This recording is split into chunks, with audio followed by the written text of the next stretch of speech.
I'm giving you 8 fruits that were designed by evolution to survive in hellscapes. Deserts, scrublands, places where rain is a rumor and the soil is basically gravel. These are the plants that will still be standing when your peach tree dies of thirst and your strawberries turn into little red hockey pucks. If you're tired of babying your garden, if your water bill makes you cry, if you live somewhere that's turning into a furnace, this video is for you. Let's go. 1. Jujube. The fruit that treats drought like a joke. Let's start with the most underrated fruit in North America. The jujube, also called Chinese date. And before you say, I've never heard of it, that's exactly the problem. You've been lied to by nurseries selling you water-hungry garbage when this exists. Jujube is hardy down to zone 6, but it absolutely thrives in zones 7 to 10, especially in hot, dry inland areas. We're talking Texas, Arizona, California's Central Valley, the parts of the country where summer feels like punishment. Here's what makes jujube special. Once established, it doesn't just tolerate drought. It prefers it. Overwatering actually makes the fruit bland. This tree wants to suffer a little. It wants you to forget about it. And when you do, it rewards you with pounds and pounds of fruit. The fruit itself is about the size of a date, which is why it's called Chinese date, but the taste is completely different depending on when you eat it. Fresh off the tree, when it's still green-yellow and firm, it tastes like a crisp apple. Crunchy, sweet, slightly tart. It's refreshing, it's weird, it's good. But if you let it ripen further, it turns brown and wrinkled, and the texture changes to chewy and dense like a date. At this stage, it's intensely sweet. You can dry them completely, and they'll last for months. In traditional Chinese medicine, dried jujubes are used for calming anxiety and boosting immunity. They're rich in antioxidants, fiber, vitamin C, and minerals. Now let's compare this to what most people plant. Apples. Apples need consistent water, especially during fruiting. They need cold winters for dormancy. They get scab, fire blight, codling moth, and about 47 other diseases. You spray them, prune them, thin the fruit, and pray. Jujubes? They have almost no pests, deer don't touch them. The thorny varieties, and yes, many have thorns, act as their own security system. They produce fruit in year 2 or 3, and they will live for 50 plus years with 0 inputs once the roots are down. The only downside is the thorns on some varieties. If you're planting near a path, get a thornless cultivar like Lai or Lang. But honestly, the thorns are a feature, not a bug. They keep the wildlife out. If you live anywhere hot and dry, and you're not growing jujubes, you're doing it wrong. Period. 2. Prickly pear and nopals, the cactus that feeds you twice. Alright, let's talk about the plant that survives in places where everything else is already dead. Prickly pear, Opuntia, the cactus with the paddles. Prickly pear is hardy in zones 9 to 12 for the edible orchard types, though some cold hardy varieties can survive down to zone 4 with protection. But the sweet, productive varieties love zones 9 to 11. Desert heat, 0 rain, soil that's 90% sand. Doesn't matter. This thing grows. Here's the magic of prickly pear. You get 2 crops from one plant. The pads, called nopals, are edible. You harvest the young tender pads, scrape off the spines, and cook them, grilled, sautéed, or thrown into tacos. They taste like a cross between green beans and bell peppers with a slightly tangy lemony flavor. In Mexico, nopals are a staple. They're nutritious, high in fiber, vitamins, and they regulate blood sugar. And then there's the fruit, the tunas. Those oval, colorful fruits that grow on the edges of the pads. When ripe, they're sweet and juicy, with a flavor that's part melon, part berry, depending on the variety. You can eat them fresh, juice them, or make them into jelly. The seeds are edible but crunchy, so some people strain them out. Now I know what you're thinking. But the spines? I don't want to deal with spines. Fair. But here's the thing. There are spineless or nearly spineless varieties. Elysiana is one. The spines are so fine, they're barely there. You still want gloves when harvesting, but it's not the nightmare you're imagining. Compare this to raspberries or blackberries. Those need consistent water, rich soil, and they're covered in thorns that will actually hurt you. Birds eat half your crop. They spread aggressively, and if you live somewhere hot and dry, they just sulk and die. Prickly pear, plant it. Forget it. Harvest it. That's the entire care routine. You don't water it after the first year, you don't fertilize it, you don't prune it unless it's taking over. It just sits there photosynthesizing in 115 degrees Fahrenheit heat, making food. If you're in the Southwest or anywhere with hot, dry summers, prickly pear should be in your yard, not as a decoration, as a food source. 3. Canistel, the egg fruit that tastes like pumpkin pie. Alright, let's talk about one of the weirdest fruits you've never heard of. Canistel, also called Eggfruit. And when I tell you what it tastes like, you're going to think I'm making it up. Canistel is hardy in zones 10 to 11, so we're talking South Florida, Southern California coastal areas, Hawaii, and the warmest parts of Texas. This is a very tender tropical, so if you get freezes, this isn't your tree. But if you're in the right zone, buckle up, because this fruit is bizarre in the best way. The fruit looks like a slightly elongated yellow mango. When ripe, the skin is smooth and golden. You cut it open, and inside is bright yellow-orange flesh. The texture is dry and dense. Not juicy, not drippy, dry. Like a cooked sweet potato or the filling of a pumpkin pie. In fact, that's exactly what it tastes like. Canistel tastes like sweet potato mixed with pumpkin pie filling. It's sweet, starchy, with hints of vanilla and maple. It's not refreshing, it's rich, dense, almost cloying if you eat too much. But used correctly, it's incredible. You don't eat Canistel like a regular fruit. You scoop out the flesh and blend it into smoothies, where it adds a thick, creamy texture and natural sweetness. You can use it in baking, make Canistel pie, Canistel custard, Canistel pancakes. It's a dessert ingredient that grows on a tree. Some people eat it fresh with a spoon, but honestly it's better when it's mixed with something. The dry, dense texture is an acquired taste, but in a smoothie with milk and ice, it's like drinking pumpkin pie. Kids love it. Adults are usually confused, then impressed. Now let's compare this to what people usually grow in tropical climates. Mango. Mango needs consistent water, especially during flowering and fruiting.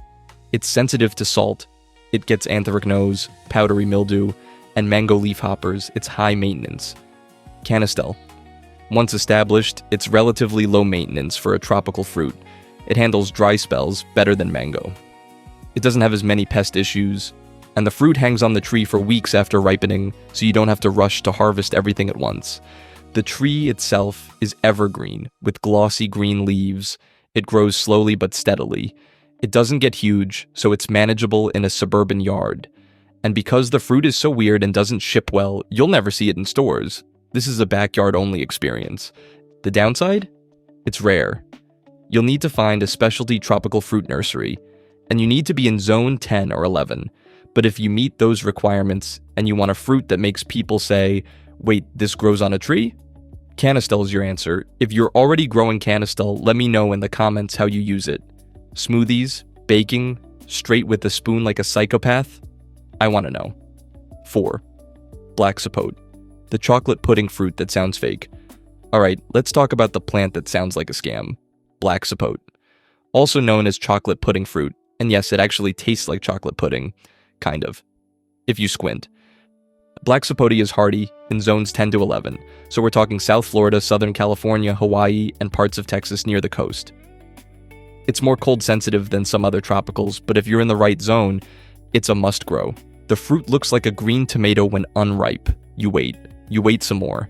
When it's ripe, the skin turns dark, almost black-green, and the fruit gets soft.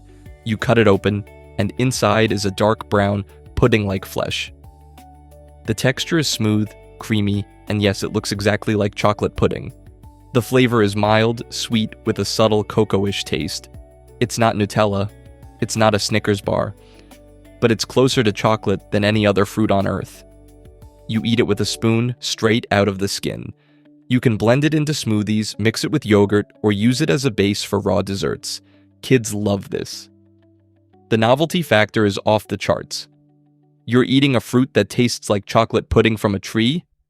It's a conversation starter. It's a flex. The tree itself is evergreen, attractive, and once established, it handles dry spells better than most tropical fruits. It doesn't need a ton of water compared to, say, bananas or papayas, which are basically aquatic plants pretending to be trees. If you're in zone 10 or 11 and you want something unique, black sapote is worth the space. It's not as drought-proof as jujube or prickly pear, but for a tropical fruit, it's impressively tough. 5. K-apple, the fruit that doubles as barbed wire. Let's talk about K-apple. This is the plant you grow when you want fruit and you want to keep intruders out. It's basically edible barbed wire. K-apple is hardy down to about Zone 9, though some gardeners report it surviving in protected areas of Zone 8. It's native to South Africa, which should tell you everything you need to know. Hot, dry, unforgiving. This plant was designed for punishment. The tree, or large shrub, is covered in vicious thorns. We're talking 2 to 3 inch thorns that will go through a leather glove. It's the kind of plant you use for a living fence or hedge. You plant it along a property line and nothing is getting through. Not deer, not coyotes, not your neighbor's annoying dog. But here's the surprise. The fruit is actually good. It's small, about the size of a plum, with a golden yellow skin when ripe. The flavor is tart, like a cross between an apricot and a citrus fruit. It's too sour to eat fresh for most people, but it makes incredible jelly, syrup, and sauces. High in vitamin C. Unique flavor, and the plant produces heavily. Compare this to a traditional apple or pear tree. Those need water, fertilizer, pest management, and they offer zero security benefits. K-apple? It's a fruit tree and a security system in one package. The drought tolerance is insane. Once established, you can ignore it for months. It thrives on neglect. In fact, too much water can cause problems. This plant wants to be tough. If you're in a hot, dry area and you need a hedge or windbreak that also feeds you, K-apple is the answer. Just wear gloves, thick gloves, and maybe chainmail. 6. Barbados gooseberry, the cactus that climbs.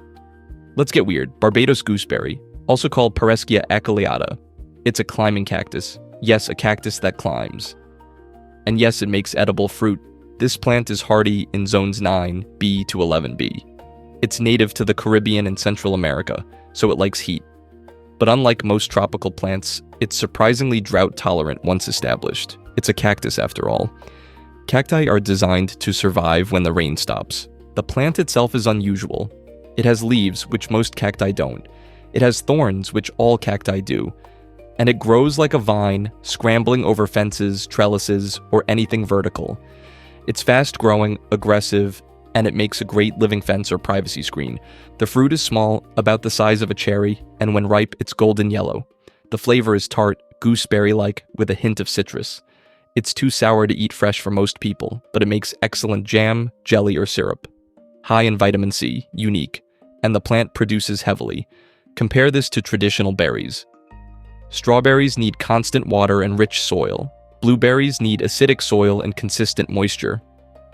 Barbados gooseberry needs a fence and the ability to ignore it. The drought tolerance isn't as extreme as prickly pear, but it's far better than any conventional berry. And the fact that it's also a cactus means it has very few pest issues. Aphids mostly ignore it, deer won't touch it.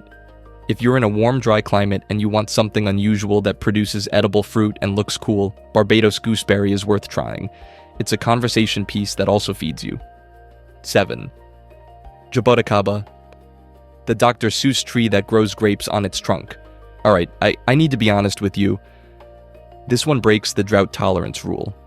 But I'm including it anyway because it's so weird, so cool, and so delicious that if you live in a humid climate or don't mind watering, you need to know about it. Jaboticaba, the Brazilian grape tree. Hardy in zones 10 to 12, with some varieties pushed into zone 9B with protection and care. This is a tree for South Florida, Southern California coastal areas, Hawaii, and the Gulf Coast. Here's what makes Jaboticaba absolutely insane. The fruit doesn't grow on branches. It grows directly on the trunk and main stems. You walk up to the tree, and the entire trunk is covered in dark purple grape-sized fruits. It looks like something out of a Dr. Seuss book. It looks photoshopped, but it's real.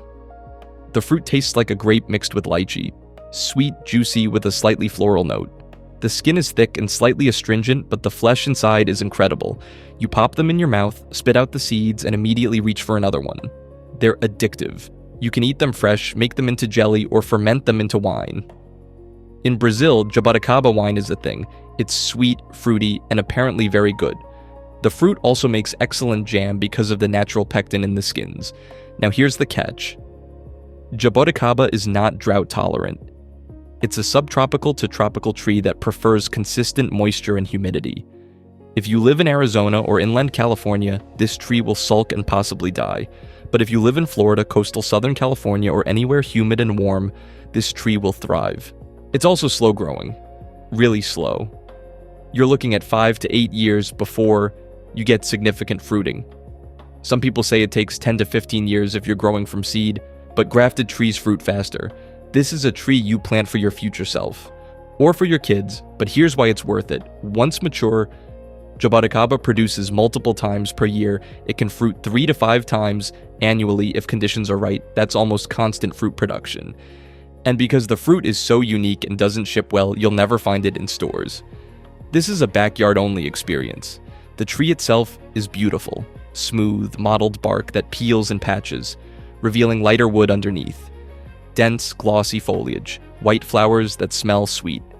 Even when it's not fruiting, it's ornamental. So yes, I broke my own rule. Jaboticaba needs water. But if you're in the right climate and you want the weirdest, coolest fruit tree in your neighborhood, this is it. Your neighbors will lose their minds when they see grapes growing on the trunk of a tree. If you're in a humid, warm climate and you're not growing Jaboticaba, you're missing out on the most surreal fruit experience available. Just don't expect it to survive a drought.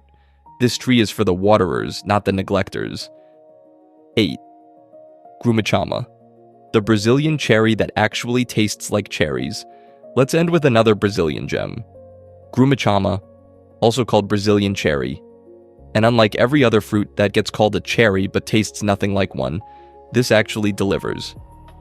Grumichama is hardy in zones 9 to 11, so we're talking Southern California, Florida, Gulf Coast, and parts of Arizona and Texas that don't freeze. It's a member of the Eugenia family, which includes a lot of tropical fruits you've probably never heard of but should be growing. Here's what makes Grumichama special.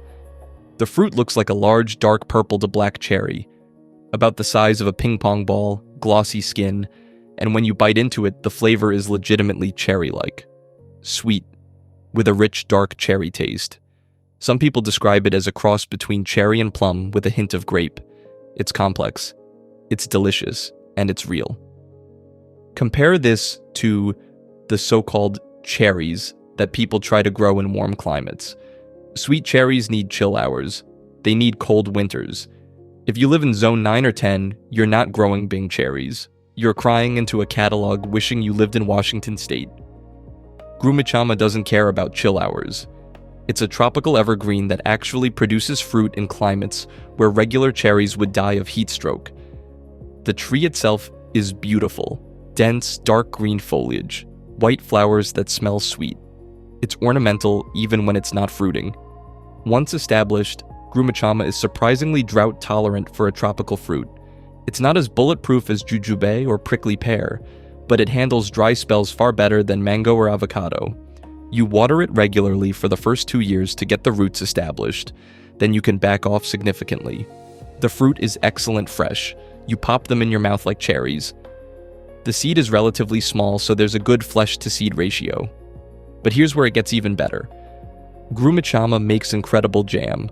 The flavor concentrates beautifully when cooked. Sweet, rich, complex. It's the kind of jam you give as gifts and people ask where you bought it. The tree produces heavily once mature, usually starting around year 3 or 4. And because it's evergreen, it doesn't drop all its leaves in winter like deciduous fruit trees. It stays green year-round, which means it's photosynthesizing and growing even in the cooler months. Now the downside. Grumichama is rare. You're not going to find it at Home Depot. You'll need to order it from specialty nurseries that focus on rare tropical fruits. But that rarity is part of the appeal. When you serve Grumichama to guests, nobody knows what it is. You get to be the person with the weird exotic fruit tree. That's a flex. The other thing to know is that the fruit doesn't store well. It's soft when ripe and bruises easily. That's why you'll never see it in grocery stores. But in your backyard, that's not a problem. You pick it, you eat it, you make jam. Done. If you're in zones 9 to 11 and you're tired of wishing you could grow cherries, stop wishing and plant Grumichama. It's the cherry experience you've been denied by geography. It's rare, it's beautiful, and it tastes like the real thing. So there you have it. 8 fruits that redefine what's possible in hot climates. 6 that laugh at drought, 2 that need a bit more water, but deliver experiences you can't get anywhere else. Stop babying your garden. Stop growing plants that need life support. Start growing food that actually wants to be there, and maybe, just maybe, plant something so weird that when people ask what it is, you get to blow their minds. If this video helped you, let me know in the comments which fruit you're planting first. And if you're already growing any of these, especially the rare ones, like Grumichama, Jaboticaba, or Canistel, tell me what I got wrong. I love a good argument. Hit subscribe if you want more videos about food you should be growing instead of the water-sucking nonsense everyone else is planting. Destroy the like button.